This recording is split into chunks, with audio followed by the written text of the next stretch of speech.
Anda kembali bersama kami dalam spesial dialog. Kita ke Pak Gusmardi lagi. Pak Gusmardi tadi sempat menyinggung ini standar yang diberlakukan nanti akan sama. Artinya seperti itu antara negara-negara anggota ASEAN ketika ASEAN Community ini diberlakukan. Nah ini mungkin jadi tantangan utama juga bagi Indonesia. Bagaimana kemudian produk-produk kita terutama mungkin dari profesi ataupun sumber daya manusia juga bisa memenuhi kualitas yang bisa dianggap standar oleh negara-negara anggota ASEAN seperti itu ya? Ya, itu adalah salah satu hal penting ya di dalam perdagangan mengenai standar ini perlu diperhatikan.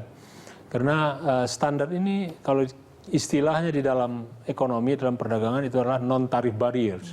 Kalau tarif sudah diturunkan, standarnya tidak seragam, artinya tetap ada barriers di dalam perdagangan bebas itu.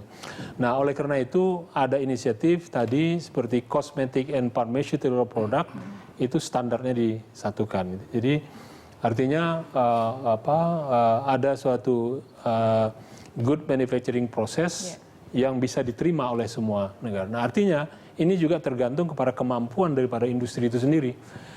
Standar itu bisa disebut ada yang voluntary, ada yang memang diwajibkan. Kewajiban gitu ya, seperti jadi pada dasarnya dia voluntary, ya, karena itu juga sangat tergantung pada kemampuan dari industri masing-masing. Jadi kita sebenarnya belum sampai ke arah menyatukan standarnya karena masing-masing negara ASEAN ini mempunyai kemampuan yang berbeda-beda. Ya, kalau Singapura dia nggak punya industri, dia hanya jasa. Ya, Malaysia, Indonesia, Thailand punya industri-industrinya yang juga mempunyai kemampuan yang berbeda-beda. Nah, ini harus kita tingkatkan dulu kemampuannya, kemudian juga daya beli daripada masyarakatnya. Kalau masyarakatnya yang punya daya beli yang masih rendah, ya tentu masalah standar tidak begitu diperhatikan bagi mereka. Ya, jadi nanti mungkin arahnya bagaimana standar ASEAN ini misalnya di electronic and electric products, ya itu dijadikan satu seperti di European Union, ya begitu masuk ke European Union satu standar dan semua bebas beredar. Gitu. Tapi itu akan mencapai kalau mungkin tahap awal sudah bisa dulu semua negara ASEAN bersatu free flow of goods-nya melalui tarif yang rendah atau nol. Step by step seperti ya, itu ya dan Pak setelah Gusmardi. itu baru akan Oke, Pak Puja, ini kembali ke politik keamanan seperti itu. Kita berbicara mengenai keamanan lagi seperti itu, Pak Puja. Ini kerjasama keamanan seperti apa kira-kira yang akan diberlakukan ketika ASEAN Community ini dilakukan di akhir tahun ini?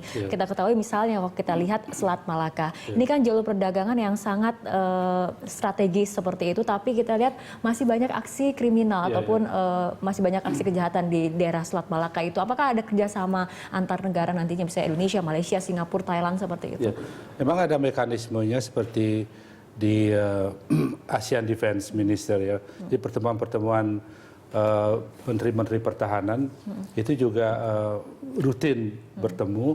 Jadi mereka juga melakukan pembahasan-pembahasan untuk melakukan kerjasama-kerjasama bagaimana terutama untuk menangkal isu-isu yang ada sekarang yaitu banyak berkaitan dengan non-traditional challenges, non-traditional threats.